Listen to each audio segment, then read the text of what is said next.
इंसान को हर सूरत अपने आखिरी सांस तक जो है किसी न किसी काम में, किसी एक्टिविटी में रहना चाहिए। हमारे सारी हड्डियों का जो बुरबुरापन, जिसको ऑस्टियोपोरोसिस कहते हैं, ये बहुत ज्यादा आ चुका हुआ है। दिमाग सुन्न करो, दर्द महसूस नहीं होती और हमारे सारे काम हो रहे होते हैं। असर खत्म होता है, दर्द फिर शुरू हो जाती है। हमें अपनी फूड जो है उसको अच्छा इनटेक करना है। क्या कभी आपने ये फील किया है कि अब सीढ़ियाँ चढ़ते हुए आपका सांस जो है वो गैर मामूली फूल रहा है, या फिर घुटनों से ऐसी आवाज़ें आती हैं जैसे वो थक चुके हों? क्या रोज़मर्रा के काम जो कभी आपको आसान लगा करते थे अब बड़े मुश्किल लगने लगे हैं?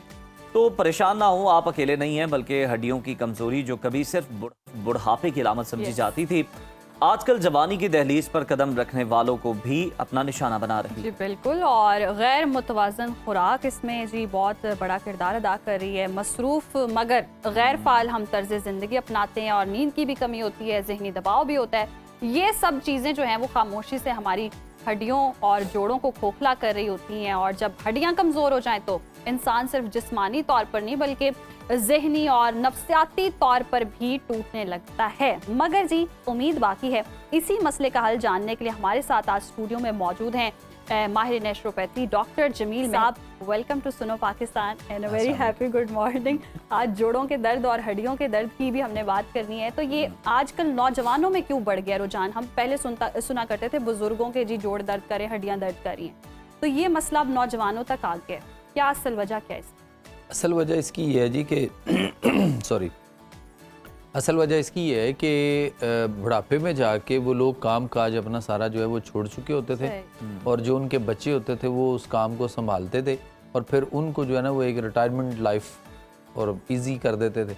जबकि इंसान को हर सूरत अपने आखिरी सांस तक जो है किसी न किसी काम में, किसी एक्टिविटी में रहना चाहिए। इसलिए आप देख लें कि आपको इस वक्त पार्क्स वगैरह में जितने लोग मिलेंगे, या तो वो मिलेंगे जिनको कुछ मेरे जैसे डॉक्टर्स ने कह दिया होगा ना कि जी आपने वाकई वॉक पे जाना है, ज़रूरी है, या आपको रिटायर्ड पर्सन मिलेंगे चूँकि वो सारा दिन 24 घंटे 24/7 घर में, तो वो फिर बाहर निकलते हैं सुबह या शाम कि वो कहते हैं चले जाएंगे बाहर, कुछ हम ख्याल हम लोग को ऐसे मिलेंगे, एज फैक्टर है और उसमें जाके कोई गपशप हो जाएगी, टाइम थोड़ा सा वो बिजी करने की कोशिश करते हैं।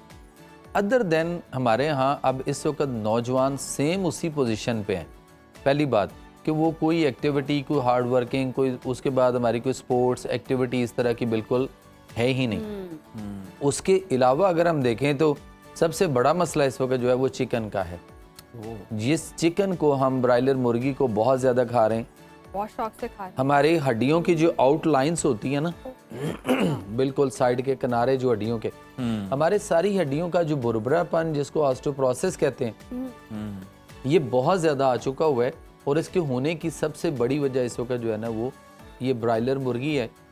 देखें, वलायती मुर्गी और वलायती अंडा, फिर वलायती डॉक्टर और वलायती दवाइयाँ, क्या कॉम्बिनेशन इसका जो है ना वो बना हुआ है। और हम उसके अंदर ऐसा चेन है, हम उसमें उसके फिर उस पिंजरे में ऐसे जकड़े जाते हैं, फंस जाते हैं, फिर उससे बाहर निकलना हमें आता ही नहीं। हम ये सिर्फ समझते हैं कि कहीं भी दर्द है तो दर्द का 2 गोली है वो लो, और उसके बाद अपनी दिमाग सुन्न करो, दर्द महसूस नहीं होती और हमारे सारे काम हो रहे होते हैं। जब असर ख़त्म होता है, दर्द फिर शुरू हो जाती है, फिर वही काम है सारे के सारे उस तरह से। तो हमें वर्किंग, एक्सरसाइज और अपने आप को टाइम देना है। इस वक्त अगर हम 5-6 चीज़ों को अपनी लाइफ से अगर वो छक्का मार के बाहर निकाल देना तो बहुत इजी हो जाएंगे हमारी लाइफ। उसमें 6 से चिकन है, 6 से चावल है, 6 से चाय है, 6 से चस्का चटखारा है, 6 से चिकनाई से मुराद हमारा बनस्पति घी जितने भी हैं, और उसके अलावा जो हमारे कुकिंग ऑयल्स हैं ये उसमें शामिल है। हम इनको अपनी लाइफ से जो है ना वो बिल्कुल निकाल दें। चीनी इसमें सबसे बड़ा एक सोर्स है इन चीज़ों को, क्योंकि ये सारे के सारे केमिकल बेस्ड हैं और केमिकल से तैयार किए जाते हैं, और ये केमिकल हमारे लिए बड़े हार्मफुल है। इन चीज़ों को, ये 6 चीज़ों को अगर हम 6J को निकालें बाहर तो आपकी लाइफ बड़ी कमाल की हो जाएगी। अच्छा डॉक्टर साहब, हमारी रोज़मर्रा की खुराक में कौन सी ऐसी बुनियादी कमी है? चलें, ये चीज़ें तो आप कह रहे हैं कि नहीं खानी चाहिए, किन चीज़ों की कमी है जो कि हड्डियों को खामोशी से खोखला कर रही है? और ये जो हम बोन डेंसिटी टेस्ट करवाते हैं, ये कितना रिलायबल है? देखें हर एक को अपना खुद से पता है। अगर हम मशीनों का सहारा लेंगे बहुत सारी जगहों पे टेस्टों के हवाले से, तो हमारे लिए वो और ज़्यादा हार्मफुल टेस्ट हो जाते हैं। उनमें मुख्तलिफ रेजेज़ हैं, जैसे CT स्कैन है, MRI है और बोन स्कैन्स हैं, इस तरह की चीज़ें। ये जिस कमरे में हैं वो कमरे में इतनी रेजेज़ हैं जिसका अंदाज़ा नहीं, और हमारे लिए और ज़्यादा नुकसानदेह हो जाती हैं। और सम टाइम तो ये हमें कैंसर तक वो रेजेज़ ले जाती हैं और हमें उसका पता भी नहीं होता, और हम पैसे दे के वो टेस्ट करवा रहे होते हैं। हमें अपनी फूड जो है उसको अच्छा इनटेक करना है, और उसके लिए हमारे यहाँ जो ड्राई फ्रूट्स हैं उनमें से जो चीज़ें आपकी दस्तरस में है, जो आप इजीली ले सकते हैं।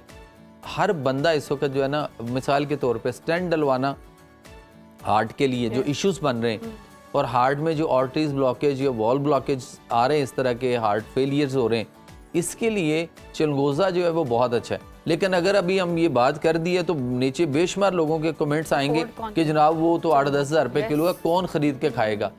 5 लाख रुपए का स्टेंट डलवा लेना है, उस वक्त किसने वो फैसिलिटेट किया, या किसने आपको आसमान से पैसे उतरे थे आपने वो करवा लिया, और वो करवाने के बाद भी सारी जिंदगी आपको दवाइयाँ खानी है।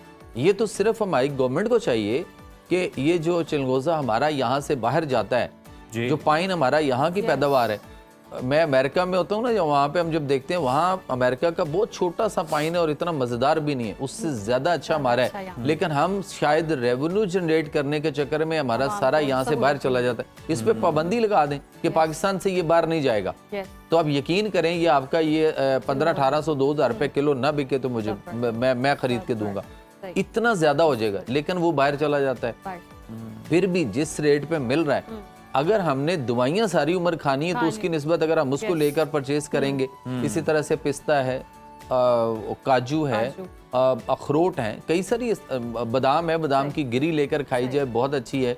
इसमें खजूर का इस्तेमाल जो है वो बहुत अच्छा है। जैसे हमने पीछे भी एक दफ़ा कहा था कि खजूर हो और गुठली उसकी निकाल कर उसका वज़न 1 पाव हो, और उसके बाद 1 पाव बादाम की गिरी हो, फ्रेश गिरियाँ हो, ताज़ा तोड़ के निकाली जाएँ, और 1 पाव शहद, तीनों को अच्छी तरह मिक्स कर लें। पहले दोनों चीज़ों को कूट के यकजन कर लें, फिर शहद डाल लें। इससे अच्छा आपकी हड्डियों और पट्ठों के लिए कुछ हो ही नहीं सकता। और ये जो कैल्शियम हम इनटेक कर रहे हैं ना, कि कैल्शियम से हड्डियां मजबूत होंगी, ये उल्टा काम खराब कर रहे हैं। कि चूंकि जितना कैल्शियम इस वक्त मार्केट में है वो सारे का सारा मैक्सिमम सोर्स उसका जो है वो कली चूना है, जो हम कभी दीवारों पे किया करते थे। तो कैल्शियम का हड्डियों से इतना ताल्लुक नहीं है जितना फास्फोरस का है। तो फास्फोरस को हम बुलाए बैठे हैं और कैल्शियम की मार्केटिंग हुई पड़ी। डॉक्टर साहब, यानी कि यही खुराक, यही डाइट आप लेंगे तो मतलब नेचुरोपैथी में इसका बकरे के गोश्त की यखनी ले लें, सूप यखनी जो है वो बकरे के गोश्त की लेनी चाहिए। दुम्बे के गोश्त की यखनी उससे ज्यादा अच्छी हो जाएगी। देसी मुर्गी लें, उसकी यखनी बनाएं, वो बहुत अच्छी है। ताकि हम अपने पाए खाने हैं तो पाए बहुत अच्छे हैं, बकरे के बना के खाए जाएं, उसका शोरबा लिया जाए। आपके ये जो जोड़ों के अंदर वो वाजें आती हैं या उसमें जो रगड़ पैदा होती है, मसाइल है, वो आपको इनटेक उसको हील करेगा उसको। और लेकिन उसकी शर्त ये है कि पाए खाने हैं तो उसके साथ नान हरगिज नहीं खाना, मैदे की बनी हुई कोई चीज़। उससे बेहतर है कि आप जो है वो आप जौ की रोटी उसके साथ लेंगे तो आपके लिए, आपको उससे जो फायदा लेना है वो भरपूर अच्छे तरीके से फायदा आए, ना कि उसके साथ हम मैदा यूज करके नान खा के तिला वाला कुलचा आना चाहिए भाजी गरम गरम लस्सी का गिलास नहीं, वो टेस्ट जरूर है। तो फिर वही लस्सी जो है वो आपके घुटनों में और जोड़ों में क्या मसाइल। और ख़ास तौर पे इसमें एक बहुत बड़ा और जो एलिमेंट है वो है हमारे यहाँ पेन किलर अद्वियात का इस्तेमाल। जो हम जितनी भी पेन किलर्स लेते हैं, ये हमारे जोड़ों की जो अंदर रतूबात होती हैं, ये उनको ड्राई कर रही होती हैं, बर्न कर रही होती हैं, और उसकी वजह से हमारे जोड़ जो है वो आहिस्ता आहिस्ता खोखले होना शुरू हो जाते हैं। तो हमें पेन किलर भी किसी हद तक लेनी चाहिए, अदरवाइज हमें उसका प्रॉपर कोई इलाज करना चाहिए। गूंदें इसके लिए बहुत अच्छी हैं, दरख्तों में गूंद लगती हैं, गूंद कतीरा इसके लिए बहुत अच्छी है। कीकर की गूंद है, आप उनको लेकर आप उसमें पानी में डाल के उसको गर्म पानी में उसको रात को भिगो दें, सुबह उसको ज़रा गर्म करके थोड़ा सा नीम गर्म पी लें, तो ये आपके जोड़ों के अंदर इस कदर कमाल की वही सारी रतूबत पैदा करेगी। इवन आपके कमर के अंदर अगर मसले हैं, रीढ़ की हड्डी के अंदर, और वहाँ पे कुछ स्पेसेस और इस तरह के इशू हैं, वहाँ भी बहुत अच्छा करेगी। और इसके लिए एक और चीज़ आपको बताता चलूँ, मगज़ बनोला बहुत अच्छा है। मगज़ बनोले का मगज़, जिसको हम पंबा दाना कहते हैं, बनोले का मगज़ जो है उसको लेकर उसका पाउडर बना लिया जाए। मगज़ बनोला का पाउडर, पंबा दाना इसको कहते हैं, उसका 1 टेबल स्पून जो है वो सुबह और 1 टेबल स्पून रात को नीम गर्म दूध के साथ, और अगर दूध में देसी घी डाल के फेंट के उसके साथ लिया जाए तो आपकी कमर जो है उसको लोया तोड़ किस्म का वो काम कर देगा और आपके जितने जोड़ हैं उनको इतना अच्छा, इतना कमाल का कर देगा। आपको मोरों के मसाइल जो हैं, जो छोटे छोटे आ रहे हैं, जो आगे चल के डॉक्टर आपको कहता है कि नहीं जी ये जो होंगे आपके मोरों का ऑपरेशन होगा, इस लेवल तक जो जाना है, इन चीज़ों में अल्लाह ने शुरू में आपको इतना आसान रेमेडी दी है, आप उससे अपने आप को जो है वो उससे भरपूर फायदा उठाएं तो ज्यादा बेहतर है। सही, तो ये नेचुरल रेमेडीज हैं, आप इन्हें अपनाएं और अपनी हड्डियों को महफूज करें। इससे ज्यादा बेहतर क्या हो सकता है कि बाद भी करें, मजबूत भी करें उन्हें। महफूज रहें, मजबूत रहें, ये तो नारा लगाते हुए हम जा रहे हैं।